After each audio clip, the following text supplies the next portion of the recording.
Today I'm speaking to Dana McCauley. Dana is the CEO of CFIN, the Canadian Food Innovation Network. She is a celebrated dynamic innovator. She successfully launched several different food products across diverse categories, both domestically and internationally. She's got a rich background in the food industry. She's been a food writer, a chef, a TV trends commentator, and a senior executive. And she's also the executive director of Food Starter. She has won Ontario's premier award for Agri-Food Innovation Excellence. And in 2017, she was recognized as one of Canada's most powerful women by WXN. And we're really happy to have her here today and speak with her more about what's going on in the Canadian food ecosystem. Hi, today I have Dana McCauley. Dana is from the Canadian Food Innovation Network, otherwise known as CFIN, and we're really looking forward to hearing more about what that organization is doing and how the Canadian government and the Canadian ecosystem is evolving in food tech. So Dana, welcome, and why don't you maybe start by telling us a little bit about yourself? Yeah, thank you so much, Daniel. This is really such a great opportunity. I've had a long career in food. I started out as a chef, and then I just kept taking opportunities that got me further away from people's mouths. I was in food media for a long time. Then I sort of got the attention of the corporate world by being somebody who was always talking about food trends in the media and writing, recipes and things like that. And so they started coming to me and saying, hey, can you help us? And generally at the beginning, it was by helping them to develop marketing materials like recipes and consumer facing, copy and things. But as I started working with them, turned out I had this unknown hidden talent for positioning. And I started to do more services and to do product development. And my business grew. That was awesome. Eventually, one of my clients said, we actually need you in-house. So I sold that business, went to be a executive in a frozen food company to help them to develop, products that had really, laser focused positionings, and did that for about 10 years at various different companies. Left and was like, wow, I need to try something new. And I started working with startups by running one of Canada's first food business incubators and accelerators. That was amazing. In like 2 years, brought like 80 products to market, worked with, a couple hundred companies, and left there to help the University of Guelph, which is one of Canada's big agri-food think tanks, really help them to help their researchers do similar stuff. And that's where I started learning about IP and science-based product development and just so many other cool things, which set me up to become CFIN's leader. I now am here and I help anybody working in food in Canada to do cool things that are hard and complex and that they couldn't do without some matchmaking or some funding or some more information. So it's been a really cool career, all a through line of food, but just in so many different venues. Yeah, that's awesome. And it sounds like CFIN is also a great platform to leverage a lot of that experience. And I think also certainly now, the past 5-10 years has been a bit of a renaissance, it seems, in food innovation and food tech. So tell us, how did CFIN get started? Like, what's the story behind the organization and what it does? Since you have such an international audience, I'll give a little background on how Canada works. Canada invests quite a bit into economic development, and one of our main mechanisms for that is called Innovation, Science and Economic Development Canada. And they identify sectors that could benefit from support to create jobs and spill money into Canada's economy and just catalyze new things. So there was a competition to create a network that was focused on technology, and there was an agri-food stream. I wasn't involved at that point. In fact, I was at the University of Guelph, and we put an application in for the same fund and didn't get it. Anyhow, so that application was the genesis of CFIN.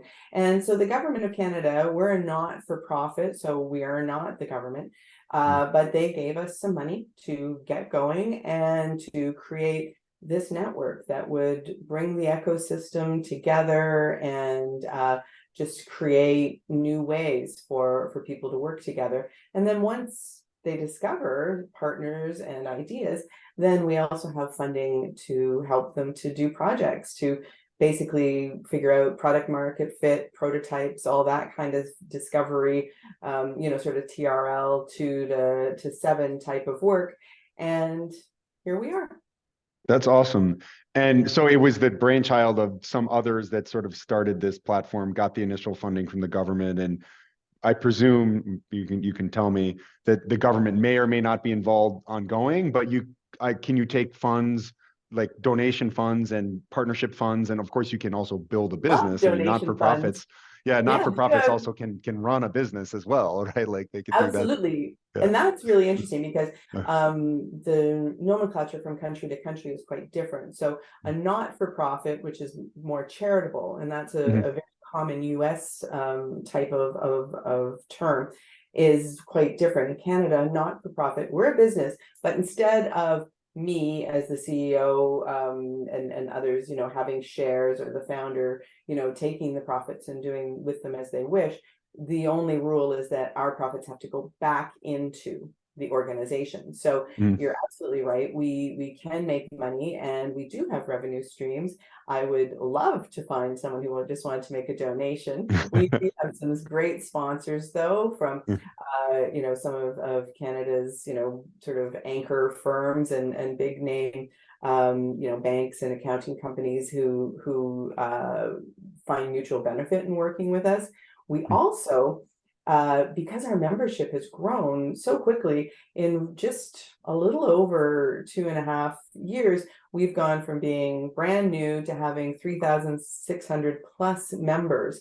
And we think that's the tip of the iceberg. So eventually we think, we can translate our insights that we get from our community into projects and research type of services. We basically have probably one of the world's biggest food business focus groups on our hands, which is kind of a cool thing. Right. And tell me, in Canada, how much of the economy and the focus is agribusiness and food business? I know, it's a huge country, right? Like you got a lot. I know that you have a lot of, I guess, like tundra and the Yukon and stuff, but you still have like massive amount of agricultural space. So as an economy, how much of that is something that would come into your purview as like agri-tech and food tech, right? So food tech is kind of nascent. I think there's a lot more food tech happening in Canada than people know about, because I think the people doing it don't necessarily know how to label themselves. So we're trying to kind of own that term and educate everyone about what food tech is and what it can be. But you're right. Canada is started out as a commodity, of the land based economy, between wheat and timber and all of those kinds of things. So we have a strong agricultural base here in Canada. The food business portion of that value chain is sometimes difficult for people to get their head around, because it seems so fragmented. Agriculture, you think, oh, a farm's a farm, even though they're very, very diverse. You have everything from vineyards to tomato growers to, as I say, those big commodity, wheat and corn operations. But food is just as fragmented, but because it's so much closer to people's everyday lives, I think they are more conscious of the divisions. So, when you look at, say, food service versus food processing or grocery retail, it's easy to think of them as separate. But in fact, in Canada, everyone is very proud of our success in automotive and aerospace, and the food industry contributes more GDP and creates many more jobs for Canadians than either of those sectors. So it's incredibly well developed, and we have a great education system that's free, and our post-secondary education is still pretty accessible. So we've got a lot of really smart people with a lot of really great playgrounds, and so we're really well positioned to become known as a global food hub. Yeah, I think it's great. It's kind of also very, I mean, I live in Switzerland, but I'm American. But Canada is kind of like neutral country in a way, right? Like, I mean, internationally, it kind of plays well with others, and because it's so big, it also has, at least up until recently, or maybe it still does, pretty open immigration policy. So you can bring talented people from other countries there. And I think in the agri sector, being just a producer of commodities as a nation is not really ideal, right? Like you want to be also adding value to that, natural product towards the end sale, because of course that value add is usually much more of the margin, the marginal benefit It in the value creates all chain. those layers of activity, which are Yeah. jobs, the Mhm. businesses, Yeah. and Yeah. and again, when I use that term, spilling money into the economy, yeah, growing something, harvesting it, throwing it into a container, great for that little group. But if you then, as you say, add value to it, then there's another group that gets to be involved, and it just stacks up. Right. Cool. And you mentioned something. What about IP laws, right? So we recently actually were granted a patent that, because I live in Switzerland and the US, like this is also a discussion around where should the patent sit in terms of value. I think we've got that sorted out, but this is also a big important thing as the world becomes just more internationalized, right? Like you have young people that are graduating from university and they go to different countries, particularly one if it has an open immigration policy and they can get good education there, they might stay there and look for jobs. But then the other question is, what what nation kind of holds IP? Because that also then usually ends up being the nexus of where the value of a business grows. Like if you build a big industry, if you have a startup that gets very valuable, obviously as a nation, you want to keep that localized if you can. Yeah. So. Yeah, no, definitely. And Canada, because we're nice, I guess, and because we're so close to the US and we share so much, language and brands, and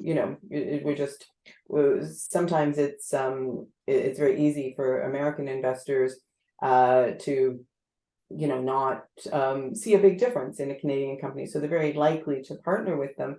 And when it comes to IP, that's a bit of a problem for Canada. We see this great investment that the government puts into developing new things, then they don't get to see the fruits of that, because it gets purchased, and a business will move to the US because it's quite simple to do so.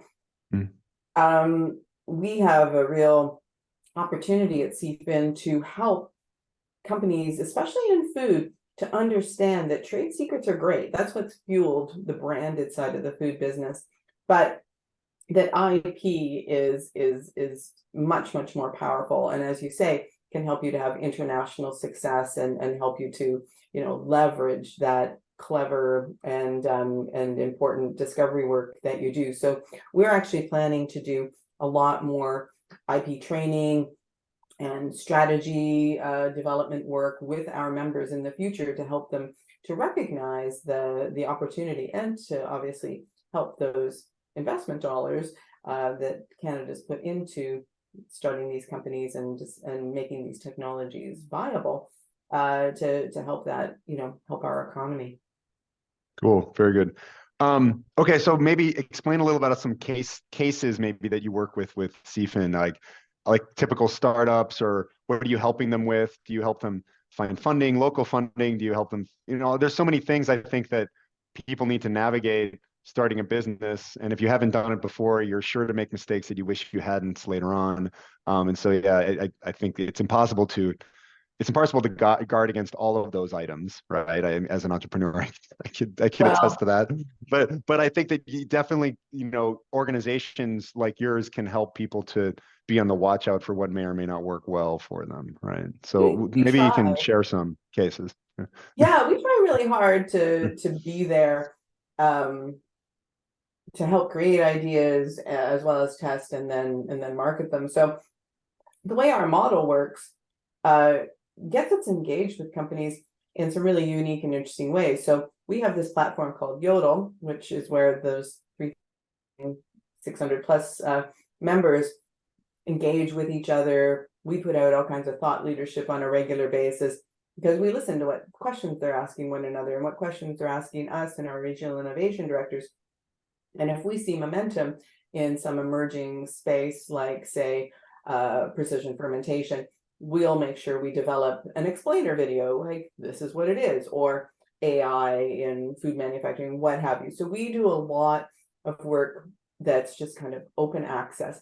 And then what's really cool is that as our members start to engage with that work and talk about it amongst themselves, these projects bubble up. So we have several funding streams that that people can access. But because our membership is so diverse, we have to create specific themes for them. So we have projects everywhere from creating the next new roboticized and AI enabled grill for hamburger chains, all the way to figuring out bioavailability of novel ingredients to help bring them to market, and all the stuff in between. But some of the stories that people really respond to are the ones that have kind of hard technology, and that burger grill I mentioned is a good one. So this company, Gastronomus, founded by people who had owned an automotive parts business. I think they made like one little thing to do with, I don't know, windows or windshield wipers. I actually don't know as in the what it was. automotive industry happens. Yeah, like Yeah, and they sold that to, yeah. I believe, a Flemish company. And they're like, you know what, we're going to go into food tech. And so they had great ideas about what they wanted to do. We were super excited about them, helped them to develop a partnership with one of Canada's biggest food service companies, a national company called Recipe, who then told them, in kind of the spirit of open innovation, hey, you know what, those are great ideas and we want you to work on those, but could you help us to fix our problems with labor and consistency and food safety? And voila, they ended up creating this thing called the Chrono Grill, which is a circular grill, gas, just like a regular flat grill. You get all the same heat, but instead it works in a circle, and the person who works the grill doesn't have to do anything other than put the patties on and take them off, giving them way more time to do other things. They discovered that when in a regular setting, when a very busy person was flipping the burgers, taking the temperatures, that they would cook the burgers sometimes for as long as 9 minutes, and they'd get really dry, and they wouldn't be juicy, and they were overcooked, but safe. But now it's like I think it's like I don't know, I'm not going to get it right, like a 240-second kind of cook time, and they're always perfectly cooked, perfectly safe. They're much juicier, and they've helped to free up this person to do more things and not get their eyebrows singed every day. So it's it's not like the flippy kind of idea that was a great innovation, but really complex systemic approach to solving a problem instead of just sort of doing one at a time. So that project is so fun because you get to see it and smell it and taste it when you're in their lab. Yeah, that's cool. And it's a good example, I think, also of like successful innovation. I think what happens a lot of times with new companies or are sort of like excited and enthusiastic entrepreneurs is they come up with an idea that they imagine something in the future that they think would be fantastic and it would solve a problem that they believe they understand or that they see in the world. But because they're too far away from the actual everyday activity that they're trying to solve, maybe they're sometimes way too far in the future for something that might work. And so it's not practically implementable. But then the flip side of that is to say, oh, well, then people should innovate from within because then the stakeholders know the problem. But actually, normally when you have a company or an organization that's running on a stable basis, just sort of the DNA of the people in the organization and the structures and the checks and balances really, they prevent out of the box thinking. I mean, there's no other way to say it. It's not a very nice thing to say, but it prevents out of the box thinking. And then if you can put together people who like really just totally want to do something different, and then someone who says like, oh, wait a second, let me tell you why that won't work, but let me explain to you what the actual problem is, then I think you solve the issue on smaller steps. It might not be this massive disruptive innovation, but you solve the problem. And I mean, disruptive innovations are quite rare because you have to find a problem which is needs a solution, which people can implement very quickly and easily, and that totally changes the game really fast. And there just aren't as many cases like that out there in the world, right? And I think No, particularly in the food industry, this happens because it's a low margin business and no one wants to change the game overnight because it's a risk for them to do that, right? oh, So so true, so true. And in, the global economy, it doesn't matter, where you're living, food prices have gone up, fuel prices have gone up. Like everyone in the food business, is feeling the pinch on those already quite narrow margins.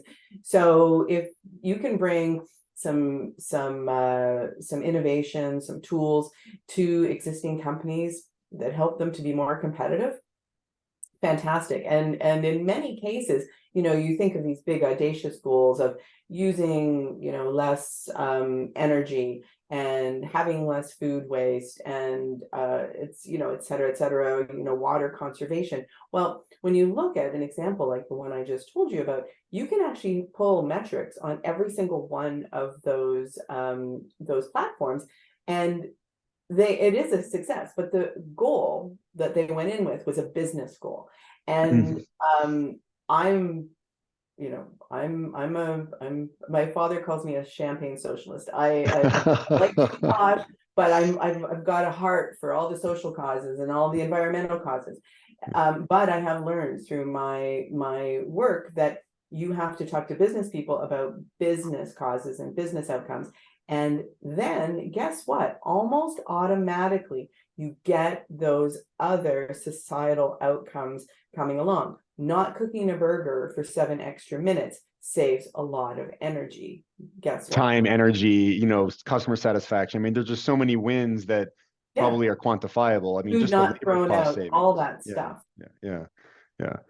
And then you can quantify also the investment. You can say, look, like you're going to make this investment, but you're going to make it back in, X amount of months or years. And for a business that's focused on profit, which most developed businesses are, they can make that calculation, decide that that's a really good investment. Whereas doing something which is like investing in a factory to do like, cultured meat, right? Like that's a huge investment, which has very indeterminate outcome, despite the fact that it seems like a great idea, right? And Yeah. we invest in that too. We Yeah. put probably, I don't know, $3 million into the cultured, not just cultured meat, but cellular food space.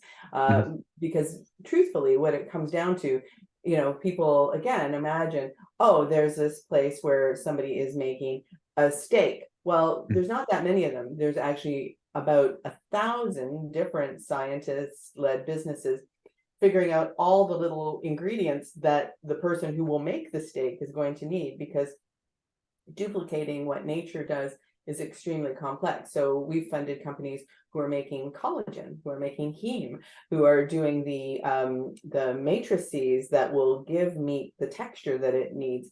We actually haven't funded anybody who's actually putting it all together, because they can't do that until the other people do the work.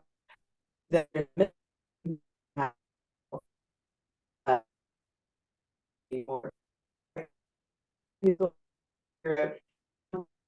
blend all of those things to get the right flavor, texture, color, aroma, all that stuff. So you're right.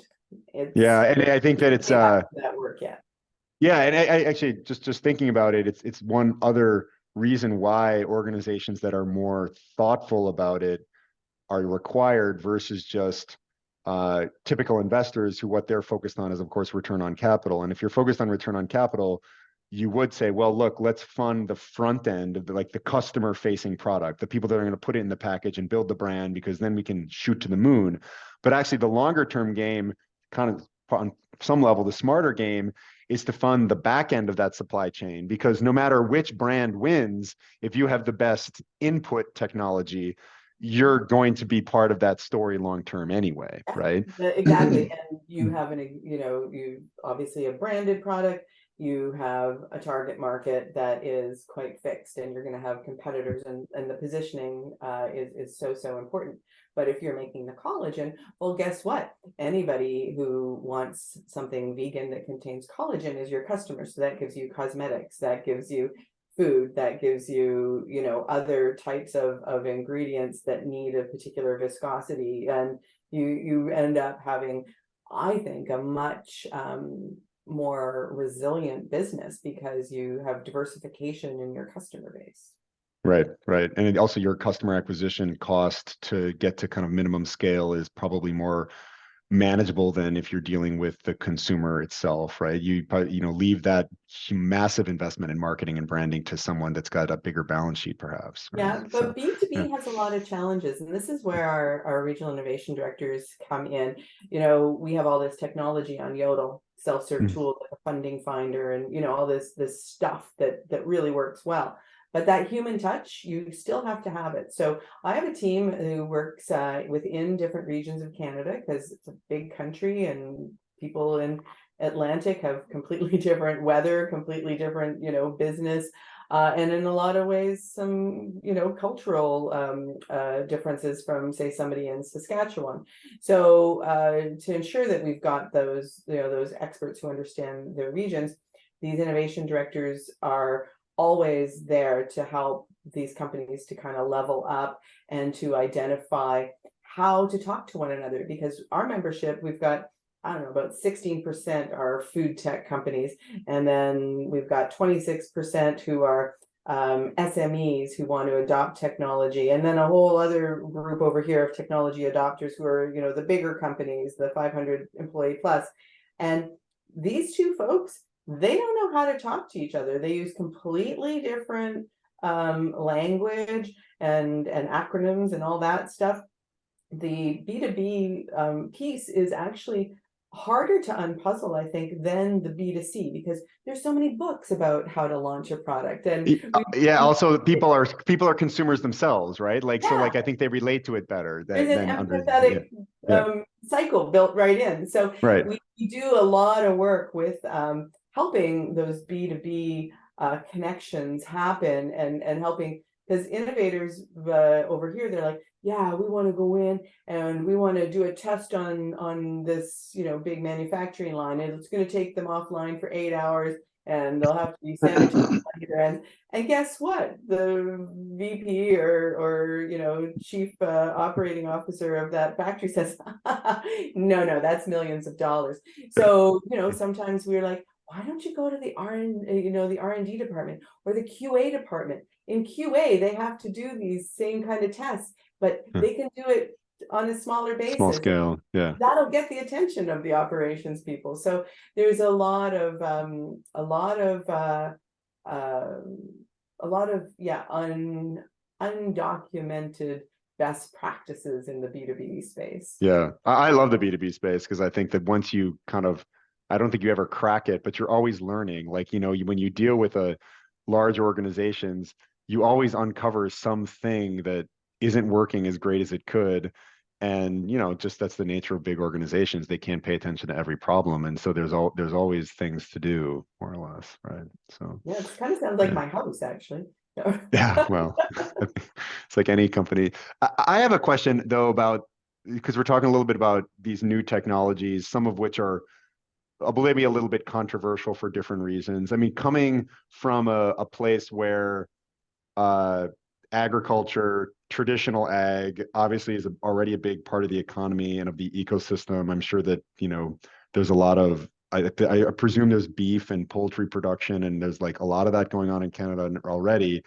But then also to be in the situation where there's so much innovation going on in food tech and in, you know, because you also got like a lot of, you're producing a lot of inputs for plant protein. I think like Roquette even has like a big processing center in Oh Canada yeah, specifically, right? yeah. So there's like this kind of two worlds living next to each other. And of course, this conflict exists, I think, in every country, but maybe in Canada it plays out a bit differently because there's fewer other conflicts. Like in the US, we have so many different conflicts going on all the time. I don't know. It's just like whatever, which one you want for that day. But has there been open discussion about that? Like, what about, like, has the parliament discussed it, or like what is the discourse Yeah, around it? the Yeah. government hasn't, to the best of my knowledge, made any, declarative statements about, whether beef is good or this is good. And I don't think anybody should. I think there should be room in a vibrant economy for lots of different types of business. Again, that's resilience, right? Like, Mm. what happens to Canada in, say, 100 years when climate change does change our beef industry? Right now, it's very sustainable because, as you mentioned, tundra. Well, we also have plains. Mm. So, we have naturally, we have a grazing space for large, ruminant animals. And so when you do the math, Canadian beef is so much more sustainable in its footprint than other places where they're, mowing down rainforests to make grazing space. But will that last? So Mm. shouldn't we, in my opinion, build in a safeguard? And should those industries feel threatened? I don't think so. The population globally is still growing. Demand for meat is going up. We aren't creating any more land, so land-based meat production can't scale. Just impossible. I mean, maybe a little bit, but certainly not exponentially. So why would you not, as a meat producer, say, oh, what's my backup plan? And also think about how, the stem cells required for precision fermentation have to come from an animal. Somebody's Mm. got to sell that to the cellular food companies. So, Mm. you've got a short term, sell your serums strategy. And big companies, speaking of the US, Tyson gets this. They're working in the plant-based space. They're, investing and looking at what's happening in the cellular space. And to me, that is the mature, long range thinking person's position. I get that CEOs and people who run cattlemen's associations and things of that nature, they have a job to play in the finite game, and that they're working on quarterly, yearly projections and all of those things that require them to be defensive. But truthfully, when you take a step back and you think on a systemic level, and you think of of 100-year strategy, there's room for all of this stuff, and it's important, and it needs to be given, if not equal attention. It certainly all needs to be nurtured and considered seriously, and from the lens of what if. Hmm. Yeah, I agree with you on that. I mean, personally, of course, you can't stop change either. But I think that the global economy is growing, the global population is growing, and therefore, we'll just find different spaces, hopefully for higher quality, right? Like if you're going to produce meat and it does produce, byproducts that are not great for the environment, but on a moderate scale, it's not horrible, right? But I think at least you can basically differentiate. You could say, look, like there's actually more premium that's provided in terms of price and quality if you're using something which is not a substitute. I think creating like factory farmed meat, this doesn't seem to be good for anyone, right? Or Well, anything. and and what do you want your child to do in their future? Do you want them to work, you know, gutting chickens? Or would you like them to get a PhD in biochemistry and work in a lab where they create a way to multiply cells to make chicken? I don't know. I think I'd like my child to have an engaging thought, stimulating, clean lab job. But maybe I'm not like everybody.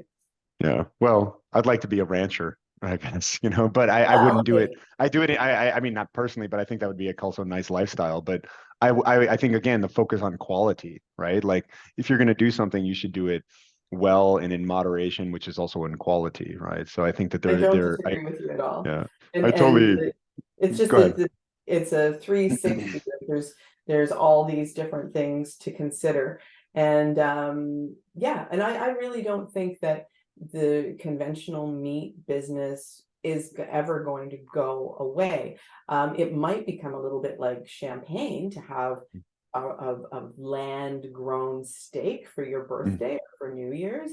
Yeah, that's gonna happen. But maybe when it comes to what's in your chili, it doesn't have to be that, like you say, that premium thing. It could be something that's made with a lower environmental footprint and less of a social impact on workers and all that kind of stuff.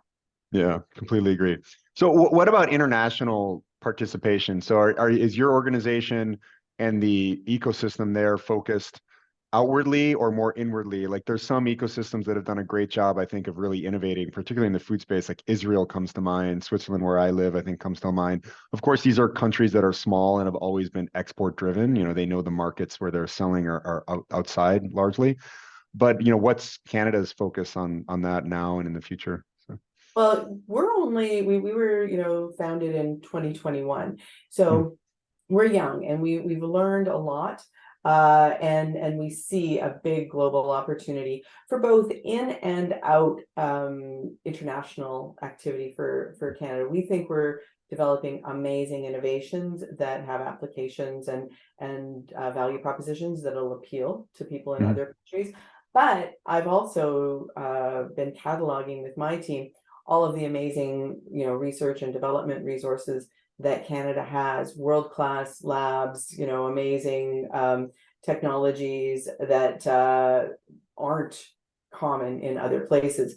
So we also think there's an opportunity for us to help people who are trying to innovate in other parts of the world to get specialized skills and specialized access to specialized supports, and that we can connect them in that way. So we're just working on our global strategy right now. In fact, the call I had just before this one was about how we're going to take a ton of research that we've done this year and channel that into a strategy that we think will help us to not just market Canadian technologies because we think they're great, but also to maybe form international collaborations, where I gave you the example of that Anchor Firm recipe, massive Canadian company, and this little startup with 3 employees that now has 20 employees after working with us for a couple of years, and how that collaboration led to such interesting results. Well,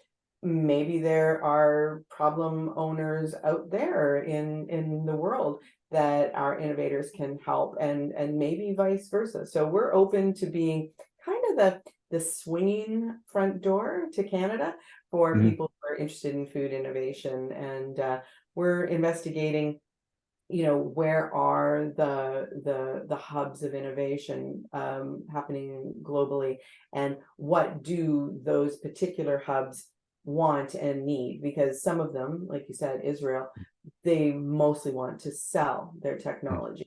I'm sure there's opportunities for collaboration as well, but they are really great at mobilizing Yeah, stuff. it's a very commercial culture. I mean, I think that they're And just really it good at works. this. Yeah, They're yeah. an So, enviable model.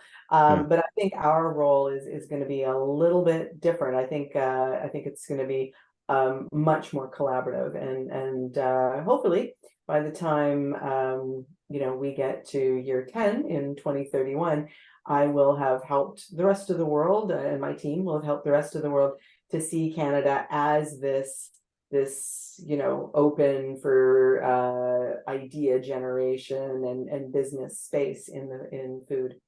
Yeah, maybe even licensing things. And I mean, again, I think because it's a big ag space, but also food tech. I mean, countries that come to mind are like, Ukraine. There's some African countries that are like big producers, but they also, a lot of times they don't add value. So they are at like the bottom of that chain, right? Like everyone talks about like the farmers not getting a large enough cut of the final value chain.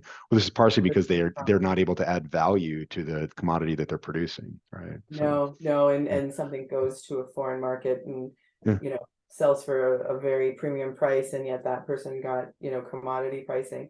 Yeah, that's certainly interesting. I actually was contacted by an African country last week who was just inspired by how we've created a network and brought our ecosystem together, Mm, and they're interested in talking to me about how we could teach them to do the same thing. So mm. that's something I never thought would be part of our global strategy, is just taking our model and saying, hey, here's how you could potentially, obviously you don't know what the whether one size can fit all, but I'm wide open to talking to people about how our success might help them to improve as well.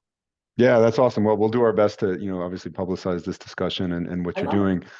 And then can this platform you mentioned a couple of times, Yodel, is this like open membership is open to anybody from anywhere? It's They don't have to be free, Canadian. it's Yeah. open. Okay. Yes. And so what happens on Yodel is that we put out content, people post their own content, people have conversations. That's what we launched with. Now we're building out all these tools. So I mentioned a funding finder. We're also building there's a beta up of a resource finder, which if anybody listening from outside of Canada is interested about what's happening in research and development in Canada, you can find lots of resources on it already.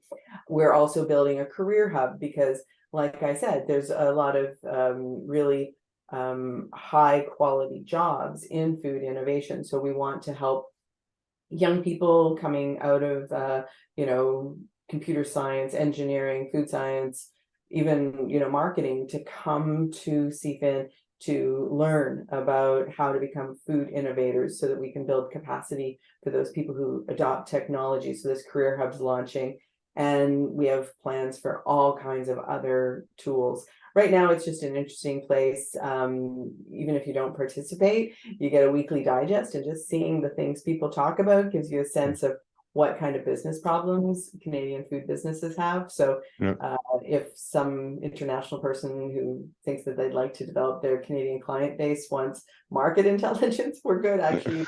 Yeah, Yeah, cool. So we'll definitely also make sure to include a link to that. And thanks. that it all sounds fantastic. I mean, I think that it's one of the few we work around the world in our business, and we interact with a fair number of different countries. And I think that it seems like it's a really well organized, well thought out initiative around food. I mean, some other countries are doing similar, but I think that you have to play to your strengths, like whether or not you have a lot of big global businesses in a country, or if you have ag or whatnot. I think that's great to see, and it's also great to see focus around it in yeah, I think in food tech. I mean, obviously everybody needs to eat, right? And the as you say, like prices are going up. This is kind of a scary thing, right? You stop to think about the amount of money that people spend of their of their household income on food, and then to see those inflationary prices go up.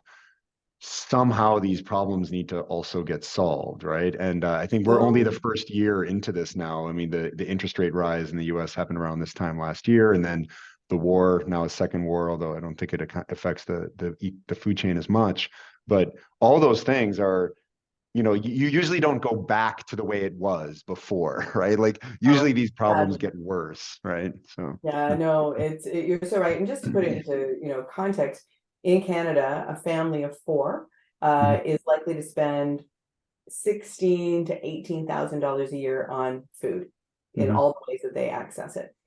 The average Canadian salary is around 60,000. So if you have two, people working in a family, $120,000 a year coming in before tax, mhm, and then 16 to $18,000 of that after tax money needing to go to food. That's a lot. That's right. that you don't have your ratios in good shape, Mm, especially with housing prices in Canada are very high too, because we have, as you mentioned, this wonderful diversification through immigration, mm. but we also yeah, we just haven't been building enough houses. So Oh, really? Okay, interesting. Yeah, I yeah, think that's a that's whole this. other segment. It's a knock on to so many things, like food in most developed countries, water and air, of course, air, but water is usually accessible. I mean, water in some countries is a problem, but then you talk about food, housing, you know, and yeah, all of this, so the food price and the food value chain will impact and have a ripple effect on all of these other areas of the economy. So I think it's an area where there needs to be more investment and conscious thought from governments, from quasi-government organizations, et cetera, which I don't think has really happened historically. I mean, historically, brands have been focused just on selling products that people like and marketing and advertising and fancy boxes and things like this. And I mean, that's not really what it's about. What it's really about is like health and nutrition, calories like that. And so I think that it's just an industry that's like ripe, continues to be ripe for problem solving, right? So, It's true. But you yeah. can't fault those brands, in my opinion. They follow what consumers are willing to pay for. They've Mhm. experimented. People wanted pretty packages and they wanted sugar and they wanted salt. And Yeah. I think that's how business works, supply and demand. Now, if you can get a whole complement, pretty package, healthy, just enough salt, just enough sugar, and make money, awesome. And I do think that's possible. But yeah, I've and I don't think you were going there, but Mm. I've heard a lot. I was on another podcast this week where I was asked about how how consumer trust and the food business was broken, and I think a lot of it is because some types of media, especially some sensational books and articles and consumer reports, will find these really um, you know outlier examples of where somebody really was a little bit evil and wanted Mm. to Or bring, they just made a mistake, or like, I or mean, they these made are, a mistake, yeah, exactly. yeah. and So, and that gets generalized in right. Canada. Most of our food processing businesses are companies with less than 50 employees, so they're Mhm. small. They don't have megalomaniacs running them. They're people just like me who live in my town, and they just want to make money. They want to, most of them are passionate about food, and they want to bring their vision and their passion to people. So I always feel badly that the food business gets painted with that nefarious brush, because I think it's marketers followed what consumers told them. And